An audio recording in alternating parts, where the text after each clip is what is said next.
تو اس وقت کے military secretary brigadier general Waseem Cheema کو بلا لیں، جو اب میجر جنرل بن گئے ہیں، کیونکہ اگر سائفر کی کاپی کو مینٹین کرنا تھا، سائفر کی کاپی کو کہیں پہ رکھنا تھا، تو یہ عمران خان کا بطور وزیر اعظم کام نہیں تھا۔ جیسے بہت ساری فائلیں روزانہ کی بنیاد پر پرائم منسٹر کی ٹیبل پر آتی ہیں، اس میں ظاہر ہے کچھ خفیہ ایجنسیوں کی بھی ہوتی ہیں، ٹاپ سیکرٹ بھی ہوتی ہیں، تو یہ کام ملٹری سیکرٹری کا ہوتا ہے۔ آپ جانیں اور ملٹری سیکرٹری جانیں، ان سے جواب لے لیں اگر وہ اس کے اندر، اب وہ جواب بھی اس کے اندر شامل ہے۔ اب یہ ایک بڑی امپورٹنٹ ڈیولپمنٹ ہے کہ اس میں سفیر بھی شامل ہیں، سابق پرنسپل سیکرٹری بھی شامل ہیں، یعنی سبھی لوگ شامل ہو چکے ہیں۔ اب دیکھنا یہ ہے کہ اس حوالے سے عدالت کرتی کیا ہے۔ ظاہر ہے مجھے یقین تھا میرا قصور نکلے گا والی بات ہے، تو چونکہ عمران خان کو ہر صورت سزا دینی ہے، پورے کا پورا ایک پلان صاف نظر آ رہا ہے، جس طرح توشہ خانہ کے اندر جلدی جلدی سارا کچھ کیا گیا کینگرو کورٹس کے ذریعے، اب یہ دوسرا فیصلہ کروایا جائے گا، اور یہ وہی بوٹ والے لوگ کروائیں گے جنہوں نے اس ملک کو 76 سال سے یرغمال بنا رکھا ہے۔ مقصد کیا ہے؟ مقصد یہ ہے کہ ویسے تو ہم جیت نہیں سکتے، اس لیے یا تو جعلی سروس پیش کر کے قوم میں خود کو ہیرو کے طور پر پیش کرو، یا پھر ٹیکنیکلی عمران خان کو میدان سے آؤٹ کر دیا جائے۔ چلیں یہ بھی کر کے دیکھ لیں۔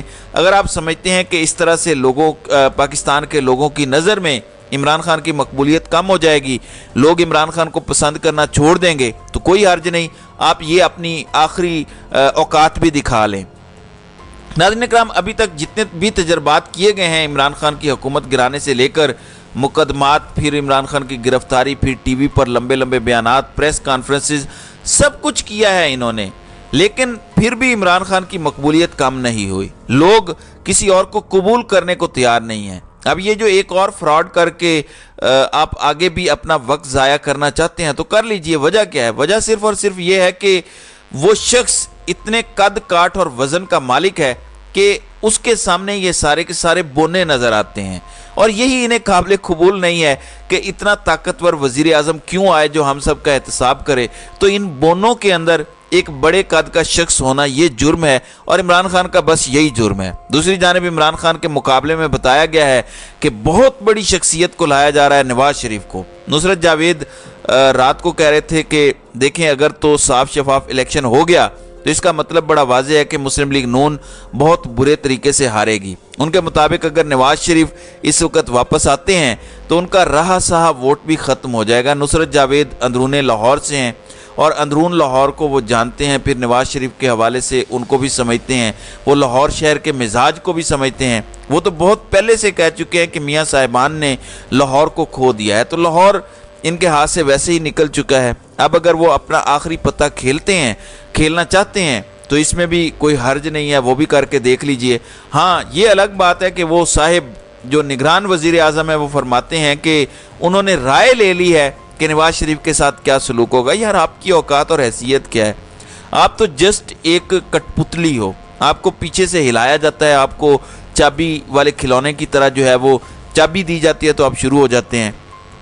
کل پاکستان کے اندر دن کے وقت مستونگ والا واقعہ ہوا، ہنگو والا واقعہ ہوا، دیگر کئی واقعات ہوئے، لیکن رات کو 9:48 پر اس شخص کو یاد آیا کہ انہوں نے ان واقعات سے متعلق بات کرنی ہے۔ تو اس سے آپ اندازہ کیجئے کہ کس قدر نان سیریس یہ کریکٹر ہے۔ رات کو پاکستان تحریک انصاف بھی یہی بات کر رہی تھی کہ اپنی احمقانہ حرکتوں کا ریکارڈ قائم کرنے کی بجائے آپ اپنا آئینی فرض نبھائیں، الیکشن کرائیں اور اپنے گھر کو سدھاریں، بجائے اس کے کہ آپ اس منصب پر بیٹھے رہیں جس کے آپ اہل ہی نہیں ہیں۔ ظاہر ہے فی الحال نواز شریف کی بڑے گھر میں یا طاقتوروں کے ساتھ یس ہے، تو یہ ساری باتیں ہو رہی ہیں، ورنہ اگر قانون ہوتا تو قانون وہی عمران خان کے لیے بھی ہونا چاہیے، وہی قانون نواز شریف کے لیے بھی ہونا چاہیے۔